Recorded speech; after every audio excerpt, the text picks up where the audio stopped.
I would say that Rishi Sunak is as English as Tizer and Wyferns, right? He is absolutely English. He was born and bred here. And I wouldn't say that the colour of his skin makes him any He's less. a brown Hindu. How is he English? Because he's born and bred here. So by being born here, you become English, in your opinion? Yeah.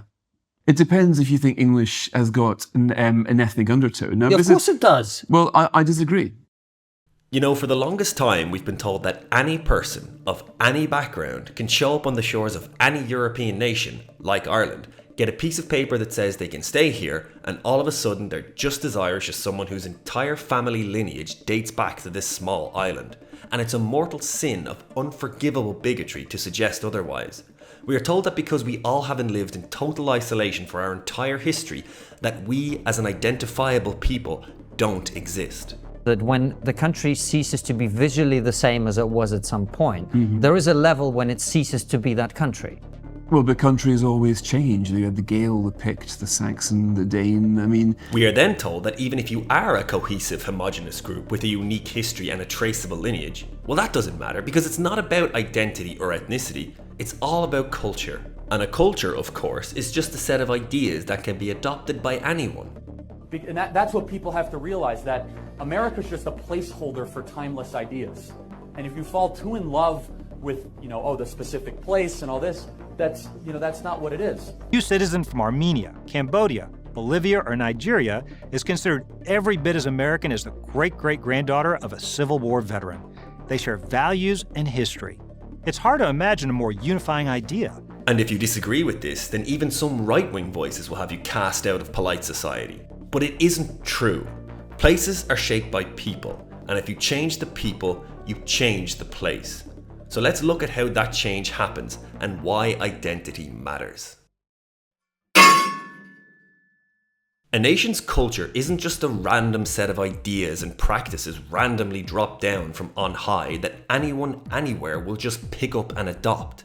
A nation's culture is the manifestation of all elements of that people's identity.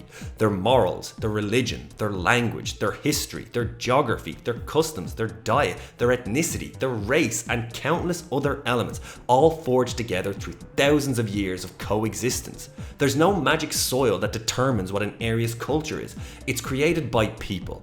A people and their culture are inseparable because that unique culture could only have come from those people. So if you change the people, then you will change the culture. Think of the United States of America. The land was once totally dominated by various Native American tribes. However, once the British settlers arrived in 1620, everything changed. They set up their colonies, founded the USA, nearly wiped out the natives, and totally transformed the entire continent. But it was the same land they farmed, the same air they breathed, the same water they drank, the same game they hunted. But they were different people, and the people changed, so did the culture. Nobody, not even the most far-left open borders advocates, disagrees with this. In fact, they openly lament the displacement and loss of the status of Native Americans. They understand that changing the people changes culture.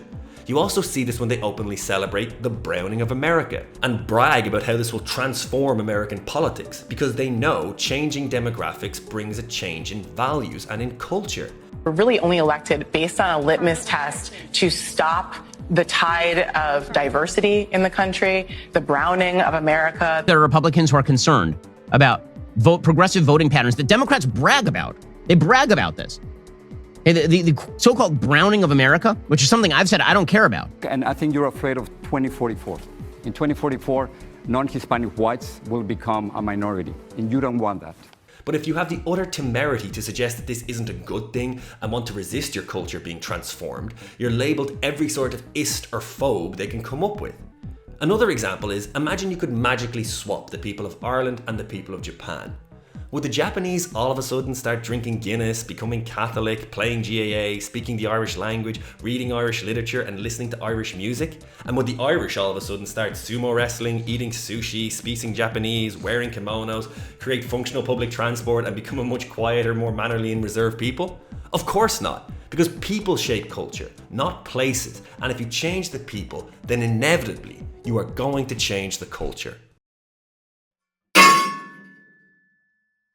As I already mentioned, when you say culture is shaped by people, Most of polite society will tell you that's an unacceptable or at best incredibly controversial opinion to hold.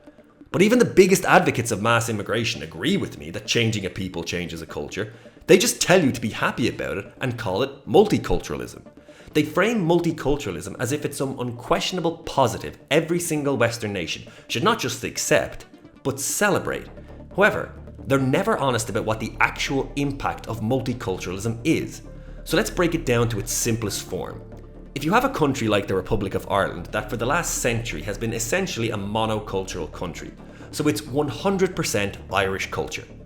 If all of a sudden you become multicultural, then by definition you are no longer 100% Irish, because multiple other cultures have come in and replaced the traditional one.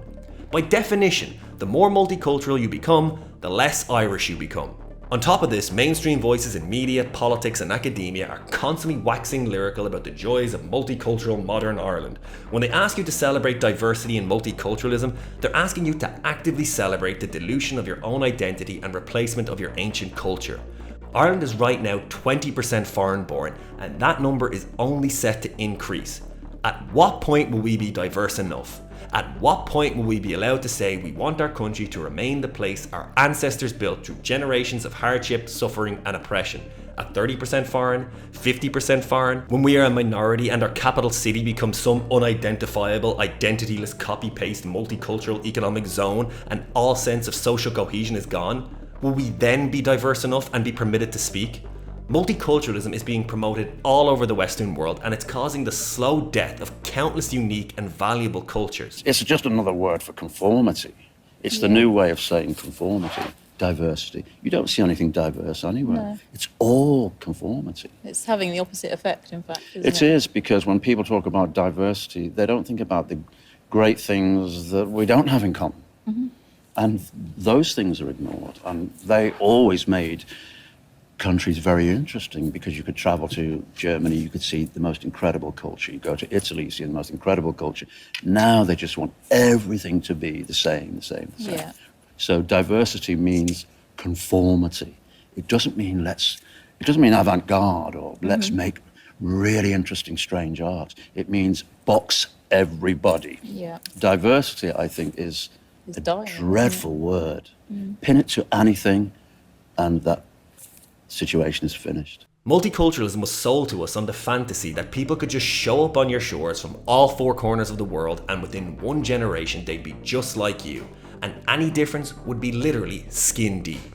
However, people in the West are realizing that groups don't just abandon their historic identities the moment they touch down. They hold on to them because they're part of who they are. So they mold your country to be more like theirs. But nobody ever asked me, or anyone for that matter, if they wanted their nations transformed to suit the wishes of whatever Johnny-come-lately shows up on the border today. This is why ever-growing majorities of people in every Western country want it stopped, and nobody should be ashamed to resist it. For years, the talking point pushed by all sides of the mainstream political spectrum is that once someone becomes a citizen, or if someone is born in a country to immigrant parents, then they are just as Irish, English, German, whatever, as someone whose entire ancestry dates back to that country. But are they really? In the interview featured at the start of this video, Conservative MP Fraser Nelson said that Rishi Sunak is as English as anyone else, and implied it was racist to think otherwise because he was born and raised in England, even if he is a Hindu born to two Indian parents who immigrated to the UK as adults.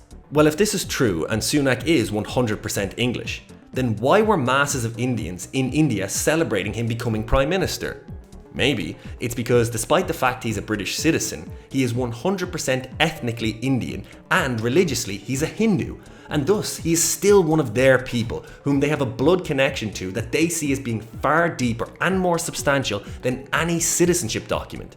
I mean, while writing this very piece, former Home Secretary Suella Braverman, who was also born to two immigrant parents, came out and agreed with me, saying she will never be truly English because of her ancestry, which is of course true. Here's an example.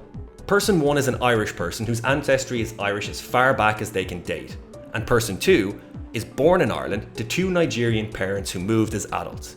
Now, they are both Irish citizens, so modern society tells us it's unacceptable to even suggest that person 2 is any less Irish than person 1. But we all know that's not true.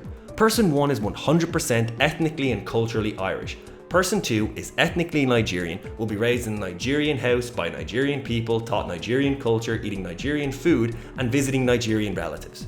That is a massive part of their identity, as it should be, and it's why we classify them as Nigerian Irish, because they are obviously a combination of both.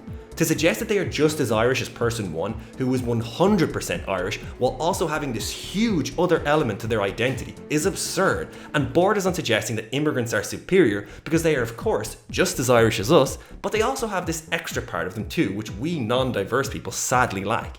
I mean, if I moved to Japan with an Irish wife and had a child there and raised him in an Irish-style household with Irish values, I would consider it a vile insult to suggest that that child with no blood connections to that people, raised in an Irish manner, is just as Japanese as someone who has a family lineage dating back millennia to that country and culture, because he has a piece of paper saying that he's a Japanese citizen. Anyone with a brain would see it as wiping away his culture, his history, and the unique identity of his people. But when it happens in a white Western country, it's A-okay and you should be expelled from polite society as an irredeemable bigot if you suggest otherwise. But just look at how these white Western liberals treat Indigenous peoples if they aren't white. Look at how they speak about Native Americans, Canadian First Nations, or Australian Aboriginals. White liberals in these countries have literally made it common practice that every single public event should begin with a land acknowledgement that declares the Indigenous people are the true owners of the land with a spiritual connection that no foreigner could possibly understand. If you try to do this in a European country, they would call you a blood and soil nationalist and make direct links to the Third Reich. But when it comes to a group of people they like, identity matters. There are spiritual and blood connections to places, and the replacement of peoples and cultures is a historic tragedy to be mourned. The realities of the mass movement of people are starting to become evident all over the Western world. Almost every single Western country is experiencing a demographic shift caused by immigration, and every single population wants it stopped.